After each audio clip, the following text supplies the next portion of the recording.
conditions were stipulated before parties entered into the agreement. People knew their do's, people knew their don'ts. And I can assure you, gentlemen, let us not take it for granted.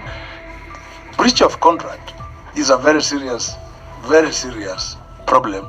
We have sunk in Kotek as a company in this exploration works so much money of our company resources.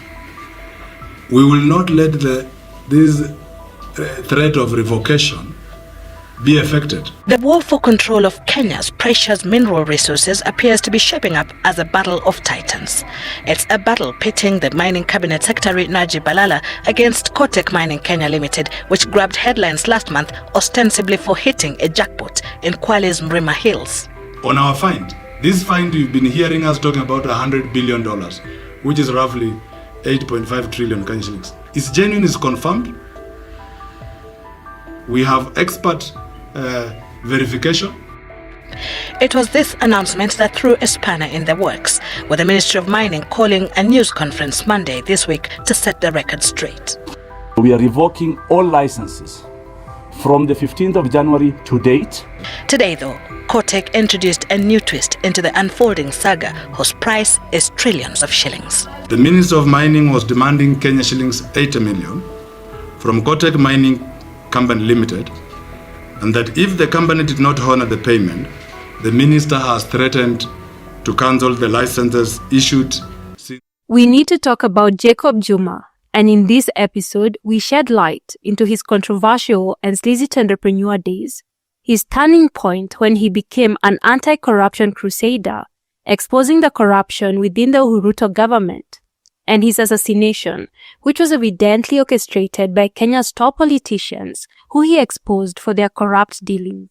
Welcome to Silent Shadows. As always, if you appreciate our true crime storytelling, support our work by liking and subscribing. Together we uncover compelling tales of crimes and mysteries in Kenya and beyond, presenting well-balanced narratives that respect the victims and their loved ones.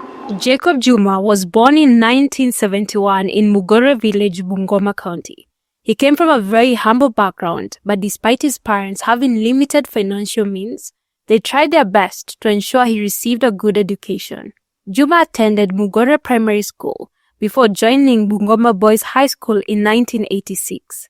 After completing his high school education, he joined Kenya Polytechnic in Nairobi. This is where the tides of good fortune turned for Juma when in 1992, he was introduced to the wealthy Western Kenya politician Chris Okemo and Cyrus Jirongo. When Juma met Cyrus Jirongo, Jirongo was a tenderpreneur and the head of the infamous Youth for KANU, also known as YK92, whose purpose was to help President Moi win the hotly contested 1992 elections.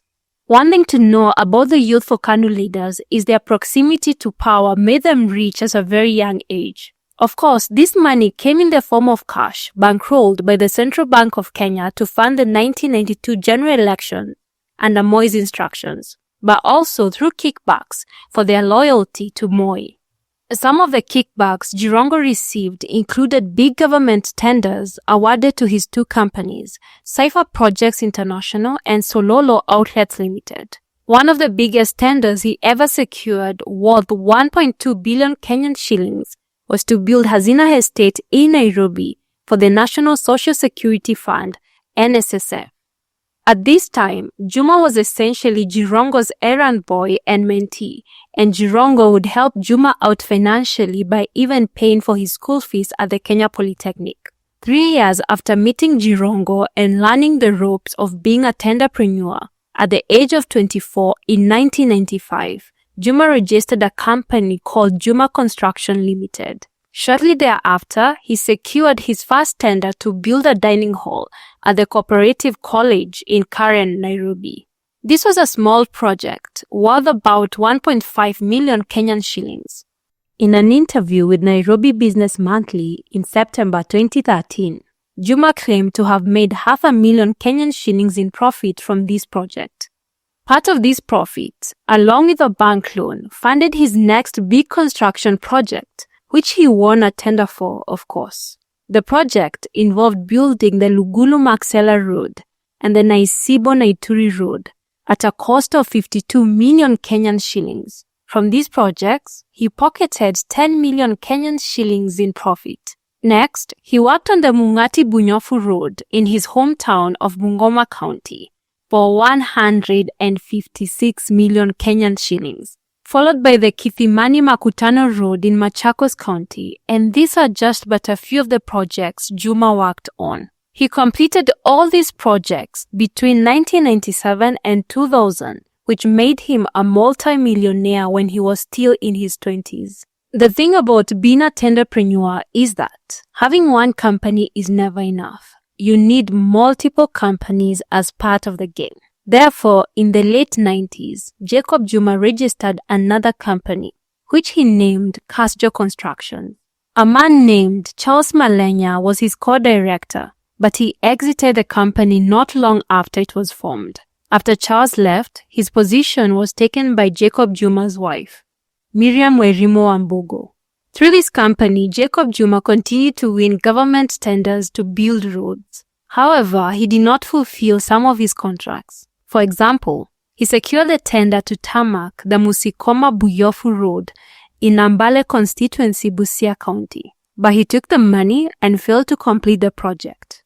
There was also a case where he failed to pay his construction workers for 8 months, prompting Kandui MP, at the time Lawrence Sifuna, to seek government intervention. Eventually, things went south for Juma and his construction companies collapsed in 2001. One allegation for why his construction companies failed was that he was blacklisted by the government for simply not delivering, but Juma disputed this, stating that the president at the time, Daniel Moi, played him in a land deal, and this led to the collapse of his construction companies. In the 2013 interview mentioned earlier with Nairobi Business Monthly, Juma claimed that when Nairobi was downgraded from a Class B to a Class C city in the UN security classification, he approached President Moi and presented him with a proposal on how to revitalize the Kenyan capital and help it regain its Class B status. Juma's proposal involved relocating the residents of Kibera slum to Ruai, on a 1,200-acre parcel of land he owned, in exchange for the 800-acre government-owned land Kibera currently occupies. Juma intended to redevelop and upgrade this land, given its prime location. According to Juma, Moi seemed receptive to his idea, and the Commission of Land requested Juma's title deed for the Ruai land to verify ownership before Juma finalized the deal with Moi. However, Juma alleges that, after submitting the title deed, the Commission of Land disputed his ownership of the land, and together with other politicians, including Moi, the Commission of Land created a new title deed for the Ruai land, and they sold it. Subsequently, this led to the collapse of his construction companies, since he was no longer getting government tenders, and the one deal that he had banked on had fallen through. After his construction businesses went under, Juma joined Nairobi University. This was in 2002. He enrolled to study finance and accounting, and he graduated in 2005. Going back to school to get his degree in 2002 was not the only thing Jacob Juma did after the collapse of his construction companies. He founded another company. This time, he named it Erad Supplies and General Contracts Limited. The directors of the company included Sirisia MP John Waluke Koi and Grace Wahungu. It is worth mentioning that Grace Wahungu is particularly well connected. She is the former general manager of Kenya Insurance and the sister of Kenya's former vice president Mudi Awori. You may also know her daughter Professor Judy Wahongo, who served as the Cabinet Secretary for Environment and Regional Development during Uhuru's presidency, before being appointed as Kenya's ambassador to France, Portugal, Serbia, and Monaco. So through Erad Supplies and General Contracts Limited, the three, Juma, John, and Grace, secured tenders to supply bitumen, oil, and other materials to government institutions. In the early days of the company, Juma expressed his dislike for the uncertainty of this tendering business, as he never knew what he would be supplying next. But his sentiments changed in 2004 when a severe drought struck Kenya. affecting 3 million people. In July of 2004, the Ministry of Agriculture instructed the National Cereals and Produce Board, NCPB, to purchase 2 million bags of maize for famine relief and the Strategic Grain Reserve. Consequently, NCPB floated a tender for the provision of 180,000 tons of white maize. 5 companies won the bid: Hala General Trading Limited, Euroworld Commodities Limited, and Jacob Juma's Erad Limited. Each of these companies was contracted to supply 40,000 tons of maize, while the other 2, Puma Holdings Limited and Freba Investments Limited, were to supply 30,000 tons of maize each. This was an incredibly lucrative deal for Juma Grace and John. By supplying 40,000 metric tons of maize, they stood to earn a whopping 778 million Kenyan shillings. Erad Limited signed the contract with NCPB on Thursday, 26 August 2004, and was contractually required to ship the maize from Ethiopia to the port of Mombasa within 4 weeks of signing the contract. But it soon became evident that Juma, John, and Grace had no intention of importing the maize. Instead, it was a well-orchestrated plan to defraud the National Cereals and Produce Board, NCPB. 4 weeks after signing the contract, Erad Limited had not delivered even a single grain of maize, which eventually led NCPB to cancel the contract. Juma, the managing director of Erad Limited, moved to court to challenge this cancellation, arguing that his company was entitled to compensation for the heavy losses incurred in storage costs for the maize they claimed to have ordered from Ethiopia, and for the foregone profit. Interestingly, suing the tender issuing company or government institution for breach of contract while not having done the work was a tenderpreneurship move Jacob Juma learned from his mentor, Cyrus Jirongo. The two often used this tactic, getting rich off tenders they won but had under-delivered on or not delivered at all. The Erad Limited and NCPB maize supply case moved from the courtrooms into arbitration, a process that will prove neither fair nor just, as you shall later see. As the maize supply dispute arbitration continued in the background of Jacob Juma's business life, he decided to try business in another sector, this time mining. How Juma got into mining is interesting. On one hand, Juma claimed that in 2006, he traveled to Tanzania, where he interacted with a businessman engaged in mining. The sector sparked his interest, but he didn't act on it until he traveled to Johannesburg, where one of his friends convinced him that mining was a good avenue for him to make money. You probably know this, there's a but coming. So here we go, but Okiya Omtata disputes Juma's narrative of how he got into mining. Omtata claims that Jacob Juma would often visit his office to do some work, and on one occasion he found notes on Omtata's desk that detailed rare minerals, including niobium, in the Mrima Hill Forest Reserve and Mrima Hill in Kwale County. You may not know this, but Mrima Hill is a protected nature reserve, and in January of 1992, it was declared a national monument because it was a historic kaya forest, a sacred grove for the Digo community.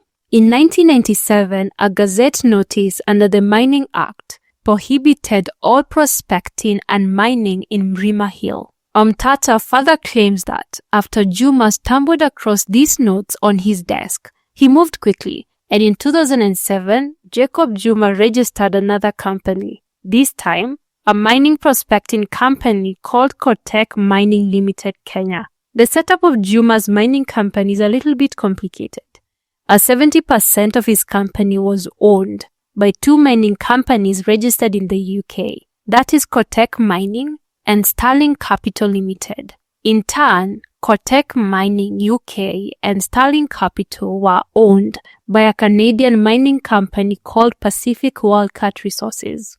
Essentially, Pacific Wildcat Resources Canada owned 70% of Juma's company.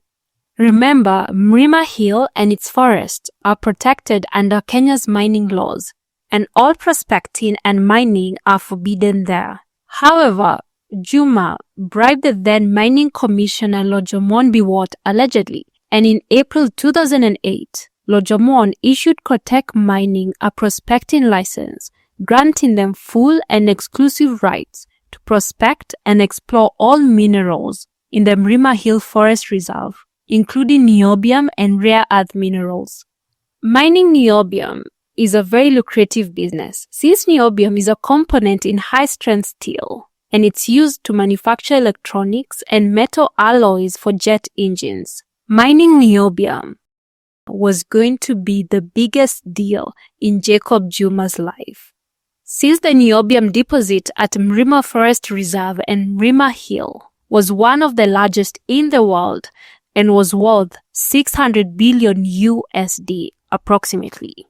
After hitting this multi-million-dollar niobium mining jackpot in 2008, the following year, in 2009, Jacob Juma would hit another jackpot, and the dispute between him and the National Cereals and Produce Board was finally settled through arbitration. The arbitrator overseeing the dispute awarded Juma's company, Erad Supplies and General Contractors Limited, a sum of 3,106,000 USD, equivalent to 564 million Kenyan shillings at the time, for loss of profit and maize storage charges incurred by Erad Limited, along with an interest of 12% per annum on delayed payments by NCPB. One thing that shows that this arbitration was a sham and the arbitrator was compromised was the fact that the arbitrator did not question or interrogate the invoice submitted by Erad Limited from Chelsea Limited of South Africa for the cost incurred for the maize storage.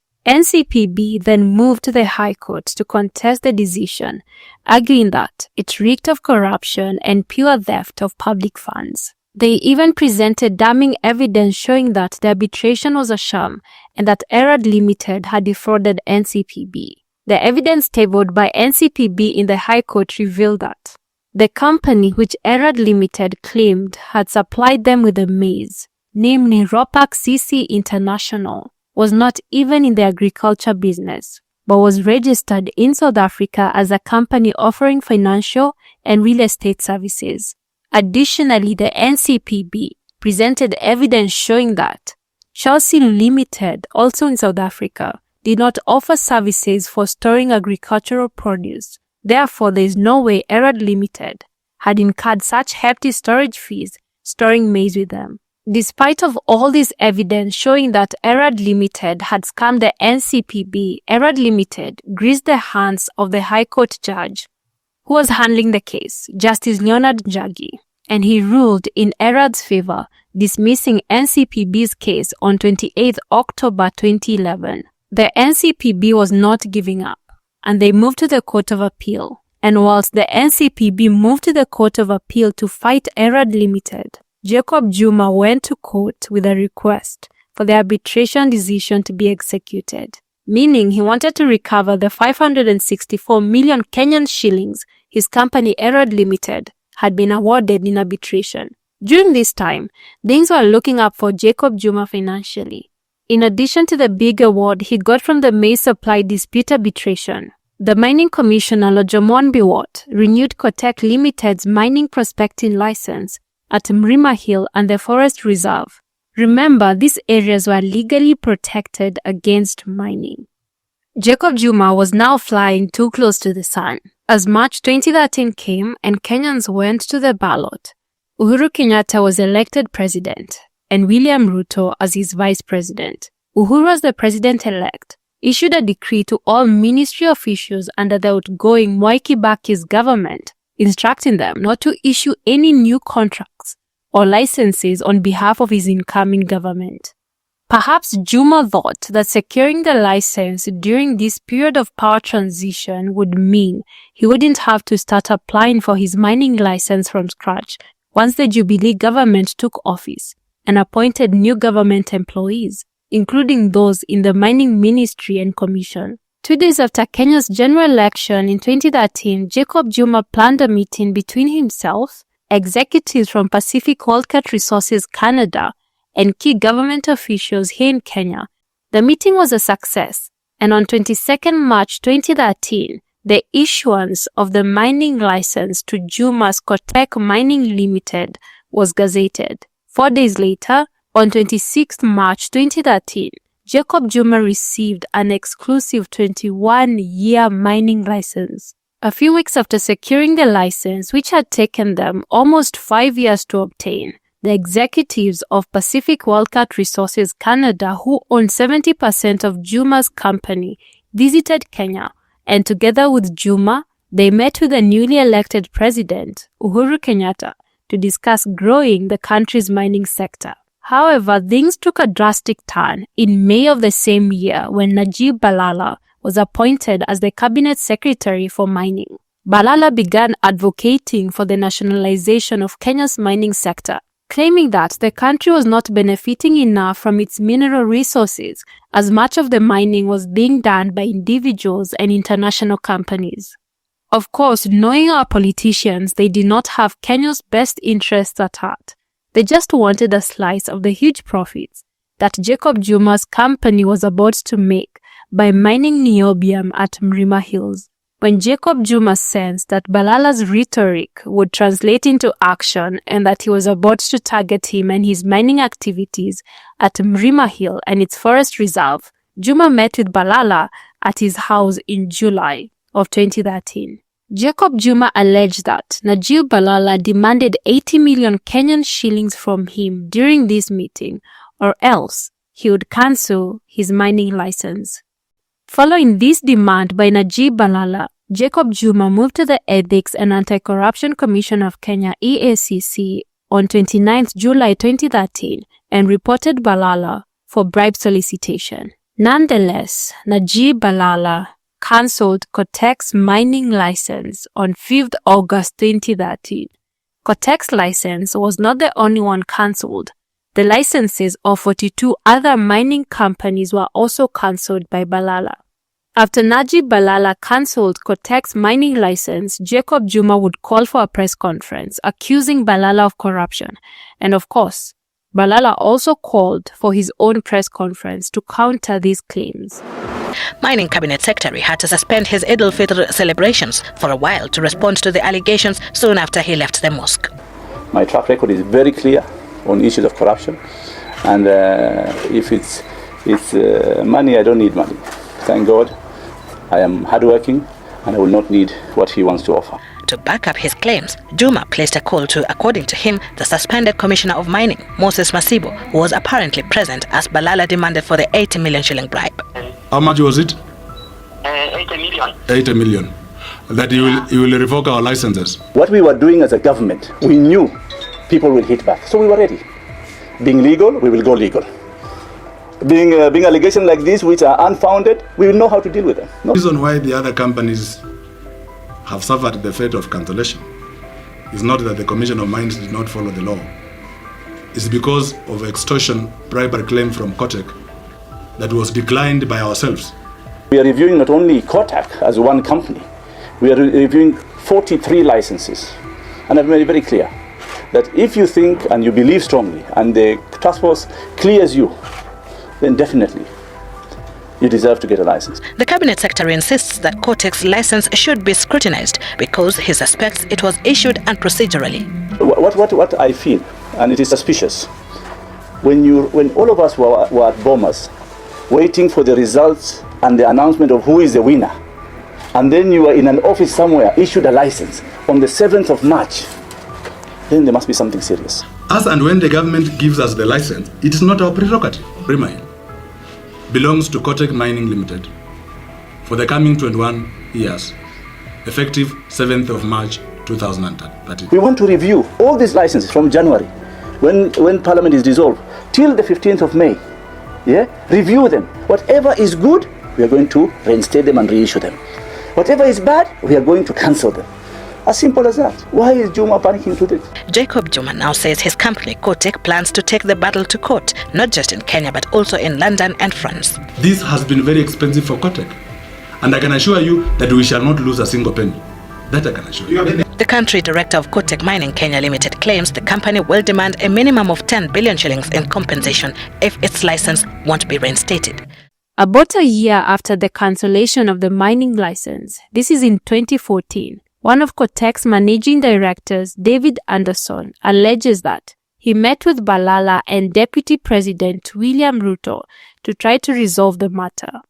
David alleges that, to his shock, Najib Balala and Deputy President William Ruto were demanding that the government accord for a few individuals in power wanted up to half of the profits from the mining in Mrima Hill.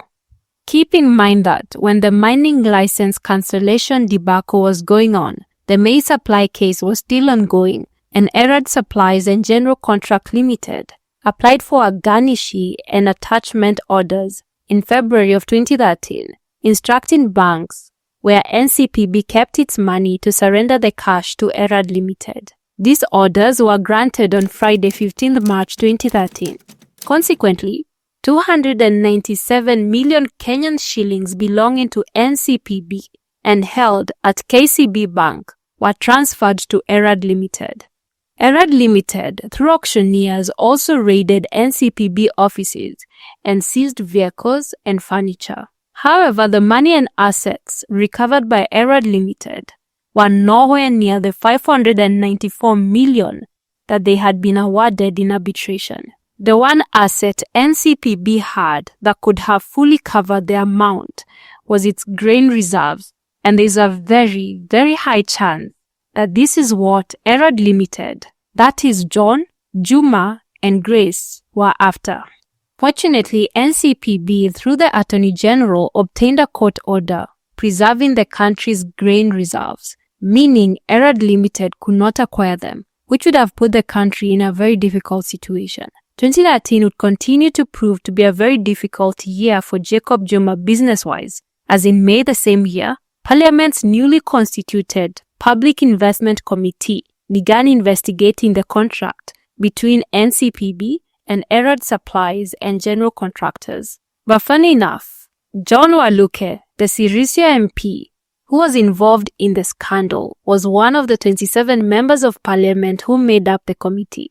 It was as if he was on the committee by design. Needless to say, he did not sit in on this particular inquiry due to a conflict of interest. The committee called 28 people to testify, including Jacob Juma. The terms and conditions were stipulated before parties entered into the agreement. People knew their do's, people knew their don'ts. And I can assure you, gentlemen, let us not take it for granted. Breach of contract is a very serious problem. And after hearing from everyone, they detailed their findings in a report dated October 2013. In the report, they highlighted the fraud and irregularities with Erad Limited's contracting. For starters, of the companies that made submissions for the maize supply tender, Erad Limited quoted the highest price per metric ton. They also failed to submit a phytosanitary certificate, which was one of the mandatory requirements of the tender. Additionally, they lacked technical staff to handle the delivery and did not meet the requirement of having been in operation for 3 years, which should have automatically disqualified them. So how did Juma, John, and Grace win this tender? This is an easy question to answer. They were well connected and they lined some people's pockets to get the tender. The Parliamentary Committee also discovered that the arbitration was marred by accusations of bribery, bias, and gross interference, including Erad Limited offering the arbitrator a bribe. The Sirisia MP, John Waluke, being the one who approached the arbitrator with a bribe. The committee also uncovered allegations that Jacob Juma, through his lead counsel, bribed one, Justice Mabea, to ensure the arbitration order that required NCPB to pay Erad Limited 564 million Kenyan shillings was executed within the shortest time possible. Also, the Ethics and Anti-Corruption Commission EACC testified before the committee, stating that they traveled to South Africa to verify the maize storage invoice of 1,146,000 USD by Chelsea Limited. This is the invoice that Erad Limited had submitted during arbitration as evidence of storage costs incurred. According to the EACC's testimony before the Public Investments Committee, when they got to Durban, Chelsea Limited told them They did not deal with maize, had no storage facilities, and they had never done business with Erad Supplies and General Contracts Limited. This meant that Erad Limited had forged the invoice from Chelsea Limited they submitted during arbitration. As 2014 came, things seemed to cool down for Juma, John and Grace regarding the maize scandal case. But for the mining license cancellation dispute, things were escalating fast. By now you know Jacob Juma was very litigious, and in 2015 his company Kotek Mining and Pacific Wildcat Resources ultimately launched an arbitration case at the International Center for Settlement of Investment Disputes, ICSID, in Washington, D.C., seeking at least $1.2 billion USD in compensation from the Kenyan government for loss of profits. It is these tussles with the Uhuru government where it snatched a huge and juicy piece of meat from Jacob Juma's mouth that transformed him into a government critic, an anti-corruption crusader, and a whistleblower. Thank you for joining us for part 1 of the Jacob Juma story. Join us soon for part 2, where we get into his online activism against the Uhuru government's corruption and his assassination. In the meantime, if you appreciated this video, please give it a thumbs up and don't forget to subscribe to our channel to be notified when the next video is up. Until then, please take care, stay safe, and always, always trust your gut.